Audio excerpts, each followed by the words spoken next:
Chutney ప్రీమిక్సెస్ని try చేయండి. చట్నీ చేసుకునే time లేనప్పుడు బాగా హెల్ప్ అవుతుంది. ట్రావెలింగ్ కూడా యూస్ఫుల్గా ఉంటుంది. ముందుగా 1/2 కప్పు శనక్కాయలు, 1/4 కప్పు ఉద్దిపప్పుని లైట్గా వేయించుకున్నాక ఎండుమిరకాయలు, తెల్లగడ్డలు, 1/2 కప్పు పొట్టు శనగలు, కొంచెం చింతపండు, 4 స్పూన్స్ ఎండు కొబ్బరి, కరివేపాకును కూడా యాడ్ చేసి ఎర్రగా ఇంతవరకు వేయించుకోవాలి. చల్లారినాకే మిక్సీలో సాల్ట్ యాడ్ చేసి పౌడర్ చేసి పెట్టుకోండి. నెక్స్ట్ కొబ్బరి చట్నీ ప్రీమిక్స్ కోసం కడాయిలో 3 డ్రాప్స్ ఆయిల్ యాడ్ చేస్తే చాలు. 5-6 పచ్చిమిరకాయలు యాడ్ చేసి లైట్గా కలర్ చేంజ్ అయ్యేంత వరకు వేయించుకోవాలి. ఇందులోకి 1/2 కప్పు పొట్టు శనగలు, 1 కప్పు ఎండు కొబ్బరి, 1 తెల్లగడ్డ, కొంచెం చింతపండు యాడ్ చేసి లైట్గా కలర్ చేంజ్ అయ్యేంత వరకు వేయించుకుంటే చాలు. చల్లారినాకే మిక్సీలో సాల్ట్ యాడ్ చేసి పౌడర్ చేసి పెట్టుకోండి.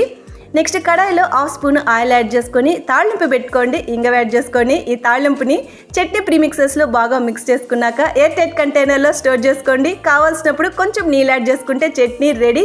ఈ రెసిపీని ట్రై చేయండి. ఛానల్ని సబ్స్క్రైబ్, లైక్